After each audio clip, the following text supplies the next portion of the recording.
सोचिए जरा कि कुछ ही दिन पहले सुप्रीम कोर्ट में सीजे सूर्यकांत के सामने एक फॉर्मर बीजेपी एमएलए को लेकर जो कंट्रोवर्सी हुई थी उसने पूरे देश का ध्यान खींच लिया था। कोर्टरूम के अंदर बाहर एक ही सवाल घूम रहा था कि क्या पावर और पॉलिटिक्स के आगे लॉ थक जाती है। और जो लोग अभी इसी हंगामे को डाइजेस्ट कर रहे थे, तब उसी एमएलए से जुड़े एक और केस, एक और ऑर्डर और एक और झटका सामने आ गया। इस बार दिल्ली हाईकोर्ट ने एक ऐसा डिसीजन दिया है जिसने फिर से ये डिबेट जिंदा कर दी है कि क्या सच में लॉ इज अबव एवरीवन या फिर कुछ लोग इसके दायरे से बाहर होते हैं। आज हम बात कर रहे हैं former BJP MLA Kuldeep Singh Sengar की, जिसका नाम उन्नाव रेप केस से जुड़ चुका है और जिसके खिलाफ एक के बाद एक कोर्ट ऑर्डर्स आ रहे हैं। तो सवाल ये है कि क्या ये साबित हो रहा है कि बीजेपी के एमएलएज भी लॉ के ऊपर नहीं है, जैसा कि लोगों का मानना है। तो चलिए पूरे मामले को इस वीडियो में समझते हैं। अब व्यूअर्स, बात इंटरेस्टिंग इसलिए भी है क्योंकि रिसेंटली दिल्ली हाई कोर्ट ने सेंगार को एक रेप केस में बेल ग्रांट कर दी थी, लाइफ सेंटेंस सस्पेंड करते हुए, जिसने की काफी तहलका मचा दिया था। लेकिन जैसे ही इस केस में अपील्स फाइल हुई, सीबीआई ने भी एक अपील फाइल करते हुए सुप्रीम कोर्ट का दरवाजा खटखटाया और सुप्रीम कोर्ट ने फिर उस ऑर्डर पर स्टे लगा दिया था। 29 दिसंबर को सुप्रीम कोर्ट की बेंच, जिसमें chief justice of India Suryakant और justice JK Maheshwari and AG Masih शामिल थे, ने कहा कि ये matter substantial question of law raise करता है, खासकर सेंटेंसिंग के कंटेक्स्ट में इंडियन पीनल कोड 1860 और पॉक्सो एक्ट 2012 के अंदर, क्योंकि यहाँ मुद्दा एक माइनर के रेप केस का था जो कि काफी सेंसिटिव और कंट्रोवर्शियल भी था। अब हम जिस केस की बात कर रहे हैं वो कोई सिंपल क्रिमिनल मैटर नहीं है। इसके पीछे एक पूरी कहानी है जिसमें पावर, पुलिस ब्रुटैलिटी, इंटिमिडेशन और एक माइनर विक्टिम का ट्रॉमा शामिल है। अप्रैल 9, 2018 को उन्नाव रेप सर्वाइवर के फादर की कस्टडी में डेथ हो गई थी। एलिगेशन ये था कि उन्हें कुलदीप सिंह सेंगार के कहने पर अरेस्ट किया गया और कस्टडी में उनके साथ ब्रुटैलिटी हुई, जिसके चलते उनकी जान चली गई। मार्च 2020 में दिल्ली कोर्ट ने सेंगार और बाकी अक्यूज्ड को इस कस्टोडियल डेथ के लिए कन्विक्ट किया और 10 साल की इम्प्रिजनमेंट दी। ये वही सेंगार है जो उस वक्त एक सिटिंग एमएलए थे, जिनका पॉलिटिकल क्लाउड काफी ज्यादा था। और जहां इस केस में सेंगार ने एक प्ली फाइल की थी बेल की डिमांड करते हुए और सेंटेंस को सस्पेंड करते हुए, उसी पर फाइनली दिल्ली हाईकोर्ट का एक बड़ा ऑर्डर आ गया है। उन्नाव रेप विक्टिम के फादर की कस्टोडियल डेथ के केस में बेल देने से साफ मना कर दिया है दिल्ली हाईकोर्ट ने।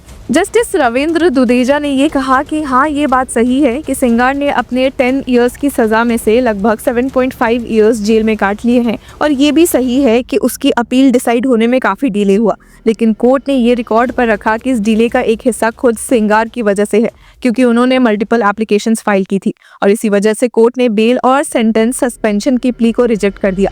ऑर्डर डिटेल्ड फॉर्म में अभी आना बाकी है, लेकिन जो सिग्नल कोर्ट ने दिया है वो काफी स्ट्रांग है। इससे पहले भी हाई कोर्ट जून 2024 में सेंगार की एक प्ली रिजेक्ट कर चुकी है।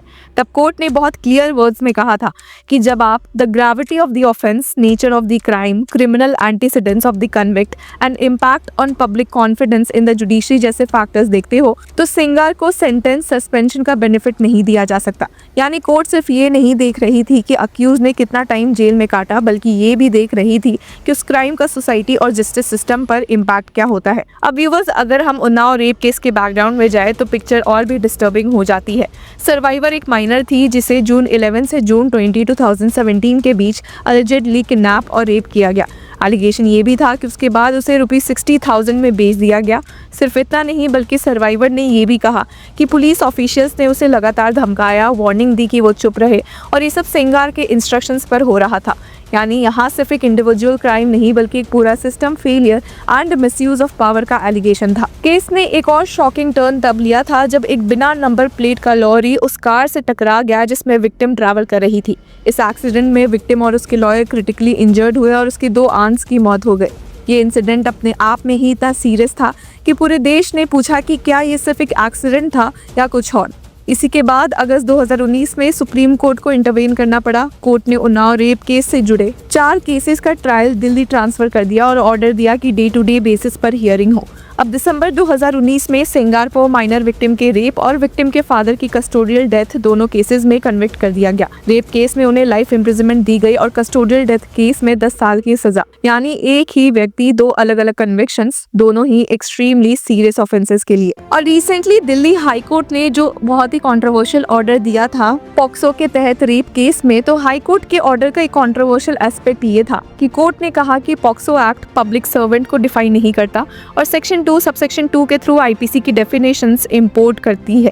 अब आईपीसी के सेक्शन 21 में एमएलए का जिक्र नहीं है, इसलिए कोर्ट ने प्राइमा फसा ये माना कि सेंगार को एग्रेवेटेड पेनिट्रेटिव सेक्सुअल असॉल्ट के एम्बिट में इंटरम स्टेज पर नहीं लाया जा सकता। इसी वजह से कोर्ट ने कहा कि for the purpose of suspension of sentence the appellant can not be brought into the ambit of aggravated penetrative sexual assault under section 5 of the POCSO act, punishable under section 6 of the POXO Act or under section 376 subsection 2 of the IPC, which provides for the punishment of imprisonment for the remainder of his natural life। Delhi high court ने clarify किया था कि ये सिर्फ एक prima फसाई view है और कन्विक्शन के मेरिट्स पर वो कमेंट्स नहीं कर रही। अब हाई कोर्ट ने ये भी नोट किया था कि 2019 अमेंडमेंट से पहले पॉक्सो एक्ट में मिनिमम 20 इयर्स की पनिशमेंट का प्रोविजन नहीं था। इंटरिम पर्पस के लिए कोर्ट ने कहा कि सिर्फ सेक्शन 3 और 4 अप्लाई होंगे जिसमें मिनिमम 7 इयर्स की पनिशमेंट है। अब क्योंकि सेंगार ऑलरेडी 7 साल से ज्यादा जेल में था, इसलिए लाइफ सेंटेंस सस्पेंड कर दी गई थी और स्ट्रिक्ट कंडीशंस के साथ। पर इसी पॉइंट पर सुप्रीम कोर्ट में इंटेंस आर्ग्यूमेंट्स हुए थे। सॉलिसिटर जनरल तुषार मेहता ने सीबीआई की तरफ से कहा था कि ये a horrific case of rape of a child है। उन्होंने कोर्ट को बताया कि ट्रायल कोर्ट ने क्लियरली रिकॉर्ड किया है कि विक्टिम 15 इयर्स 10 मंथ्स की थी। अब एसजी मेहता ने आर्ग्यू किया कि सेक्शन 376 आईपीसी सिर्फ बेसिक रेप को कवर नहीं करता, बल्कि उन केसेस को भी कवर करता है जहां अक्यूज्ड विक्टिम पर डोमिनेंस एक्सरसाइज करता है, वेदर इट इज 20 इयर्स और biological life imprisonment is there. जब सीजे सूर्यकांत ने पूछा भी था कि इस public servant definition relevant when victim is a minor, तो एसजी मेहता ने कहा कि सेक्शन 3 पॉक्सो एक इंडिपेंडेंट ऑफेंस है और एग्रेवेटेड ऑफेंसेस वहां अप्लाई होते हैं जहां ऑफेंडर चाइल्ड पर डोमिनेंस में हो। उन्होंने सेक्शन 42A का भी रेफरेंस दिया जो पॉक्सो एक्ट को ओवरराइडिंग इफेक्ट देता है। अब डिफेंस की तरफ से senior advocate Siddharth Dave and N Hariharan ने कहा था कि पीनल स्टैट्यूट में सिर्फ वही डेफिनेशन इंपोर्ट की जा सकती है जो क्लियरली मेंशन्ड है। सीनियर एडवोकेट हरिहरन ने कहा कि a penal statute cannot import definitions from other statute beyond what is expressly provided।